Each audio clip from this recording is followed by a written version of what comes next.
جی جمیل صاحب. بیسیکلی اور جان صاحب بالکل صحیح کہہ رہے ہیں کہ یہ جو ایمبیسیز ہیں نا، جب میں بھی سفیر تھا تو ہم ایسے معاملات میں اس ملک کے تمام محرکات کو دیکھ کر اپنے ملک کو ہم رپورٹ بھیجا کرتے تھے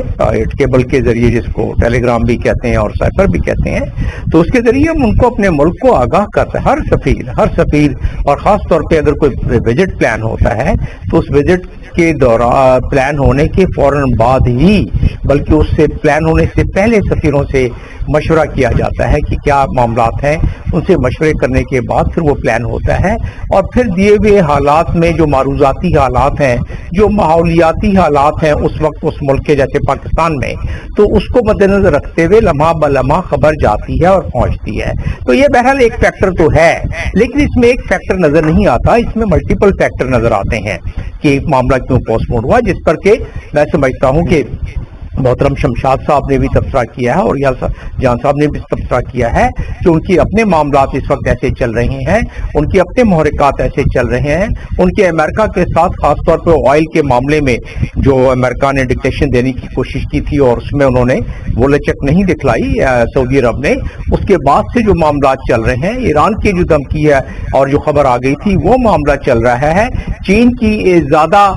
ان کے ساتھ ربط ضبط، رشیا کا زیادہ ربط ضبط، یہ تمام جیو پولیٹیکل سناریو ہے، اس کو بھی اگر مد نظر رکھا جائے تو یہ ملٹیپل فیکٹر ہے. لیکن بہرحال سب سے بڑا فیکٹر یہی ہے کہ ہمارے ملک میں ہماری اپنی جو حالات ہیں اس کو دیکھنا ہے، اور کوئی فریق چاہے وہ ہائی پاور ڈیلیگیشن، دیکھیں ہائی پاور ڈیلیگیشن کے وزٹس ہمیشہ ملکوں کے درمیان بائی لیٹرل ریلیشن کو بہت مستحکم کرتے ہیں. یہ اچھی بات ہوتی ہے اگر high power bilateral head of state, head of government, ان کی اگر وزٹ ہو ملکوں میں آپس میں، تو اس میں بہت سارے ایسے ڈیسیشنز ہوتے ہیں جس ڈیسیشن پہ عملداری کرنا زیادہ آسان ہو جاتی ہے. بڑے بڑے ڈیسیشنز کو سوچ کے آتے ہیں، پلان کر کے آتے ہیں، پھر اس کے بعد وہ لیے جاتے ہیں، اور اس کا کینسل ہو جانا کوئی اتنی خوش آئند بات نہیں ہے. لیکن کیونکہ جو منظرنامہ چینج ہو رہا ہے اور بڑی تیزی سے چینج ہو رہا ہے، ہمارے ملک کے جو حالات ہیں وہ تو خیر ہم سب کے سامنے ہیں اور اس پر کوئی فخر نہیں کیا جا سکتا. اور وہ محرکات اس میں وہ کہتے ہیں کہ بس ہماری اپنی بھی اس میں شامل ہے، جو ہم نے غلطیاں کی ہیں اور جو ہم نے جس انداز میں اپنے معاملات کو یہاں سنبھالنے کی کوشش کی ہے، ہم نے، ہمارے اداروں نے، ہمارے سیاستدانوں نے، ہمارے لوگوں نے، تو اس کے خمیازہ جو ہم بھگت رہے ہیں، اور اس خمیازہ بھگتنے کے سلسلے میں اس قسم کے ہائی پاورڈ ڈیلیگیشنز یا ہائی پاورڈ جو آتے ہیں وزٹس ہوتے ہیں، وہ ان کا کینسل ہو جانا کوئی بڑی انہونی بات اس میں نہیں ہے. اور خاص طور پر ایسے معاملات میں بات نہیں ہے، بالکل لوگوں کو بالکل صحیح ہے. سر میں اینی وے جمیل احمد خان صاحب، آپ کیا کہتے ہیں یہ جو پالیسی عمران خان صاحب اپنی پالیسی میں ایک چینج چاہتے ہیں، اس کو امریکہ، جو میرا بنیادی سوال ہے کہ چلے عمران خان نے تو اپنے سیاسی فائدے کے لیے یا پاکستان کے فائدے کے لیے، دونوں دلائل ڈاکٹر صاحبہ کا مختلف ہے، شمشاد صاحب کا پوائنٹ آف ویو مختلف تھا، لیکن چلے آپ دونوں ہی دیکھ لیں. لیکن اہم یہ بھی ہے کہ امریکہ اس کو رسپونڈ کیسے کرے گا. دیکھیں امریکہ کا اپنا مفاد وہ اپنا دیکھے گا. امریکہ نہیں چاہے گا کہ اس کے خلاف پوری ایک بہت کثیر آبادی کسی ملک کی ہو جائے، اور امریکہ اس معاملے میں کافی سینسیٹیو ہے. وہ اپنے اس معاملے میں بجٹ کا ایک کثیر حصہ اس میں لگاتا ہے کہ اس کی سافٹ امیج جو ہے اس پہ فرق نہ پڑے. حالانکہ بیڑا غرق کر لیا ہے سافٹ امیج کا عراق اور افغانستان اور باقی معاملات میں. لیکن اگر آپ اس سے پہلے جائیں تو امریکہ کا سافٹ امیج بہت اچھا تھا، اور اب بھی امریکہ چاہتا ہے کہ دوبارہ اس کو کسی طریقے سے ریسٹور کرے سافٹ امیج کو. تو وہ نہیں چاہے گا کہ 22 کروڑ کے ملک میں وہ امریکہ کے خلاف روزانہ ڈھول بج رہا ہو، اور وہ اپنے میوچول انٹرسٹ کو مد نظر رکھتے ہوئے اور میوچول ریسپیکٹ کو مد نظر رکھتے ہوئے امریکہ اس بات کو یقیناً، آپ نے دیکھا کہ وائٹ ہاؤس سے پرسوں کیا بیان آیا ہے، انہوں نے یہی کہا ہے کہ ہمیں عمران خان کے خلاف ہم تو کچھ نہیں ہمارے کے کہنے کو، تو وہ عمران خان کے خلاف کوئی انہوں نے بات نہیں کی. لیکن رہا سوال کہ عمران خان نے جو سائفر کا معاملہ کیا، اس پہ میں نے بہت سارے ٹی وی چینلز پہ اپنے کامنٹس، اور مجھے ایسے کافی لوگوں نے اپنے کامنٹس دیے. نارملی دنیا میں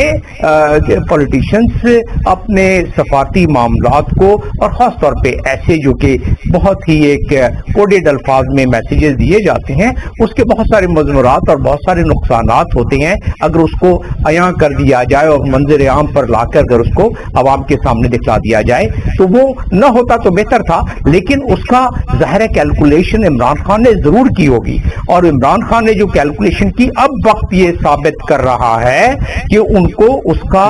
جو فائدہ وہ شاید انہوں نے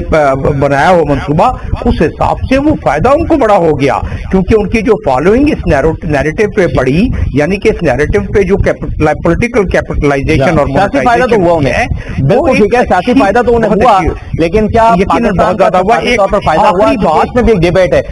موجودہ حکومت یہ سمجھتی ہے کہ عمران خان نے پاکستان کو تنہا کر دیا، اور عمران خان کل یہ کہہ رہے تھے کہ جنہوں نے تنہا نہیں کیا انہوں نے 7 مہینے میں کیا اچیو کیا ہے، تو یہ بھی ایک ڈیبیٹ۔ جبیر صاحب ذرا موضوع پر اظہار خیال کر دیجیے، استنبول میں جو دھماکہ ہوا ہے اس کے محرکات آپ کیا دیکھتے ہیں؟ بظاہر یہ کرد پارٹی کی طرف سے کیا گیا ایک ایکٹ لگتا ہے، لیکن کیا اس میں انٹرنیشنل فیکٹرز بھی شامل ہو سکتے ہیں؟ آپ اوورآل آپ اس کو کیسے دیکھتے ہیں؟